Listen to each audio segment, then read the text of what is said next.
эрүүгийн олон хэрэг мургаанд орж яхад өр зөөлөн сэтгэл сайхан сэтгэлтэй улсуудын итгэл сэтгэлээр хүмүүс тоглоод байх юмаа тэр улсууд бас алдаад байх юмаа тийм учраас тэдгээр улсуудад хандаж хэлэхэд хэдий чи сайхан сэтгэлтэй ч гэсэн хүмүүс чамтай яаж харьцаж байна бас тэгж харьцах шаардлага байгаа шүү гэдэг би хэлчихсэн. Дөнгөж сая би дүүргийн цагдаагийн хэлцээр ороод за тэгээд сэжигтний өмгөөлөгчөөр мэдүүлгэнд суулаа л да. Тэгээд уулнуудад маш сайхан сэтгэл гаргасан хүн туслах гэж оролцсон. Өнөөдөр сэжигтэн энэ мэдээж маргааш нөгөөдөр яллагдчих болно. Тэгээд шүүхөр орох нь тодорхой асуудал болж байгаа байхгүй.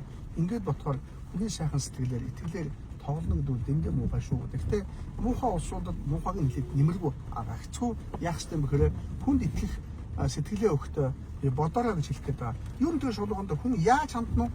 Тэгж л хандах бас шаардлага амьдрал бас байдаг байхгүй.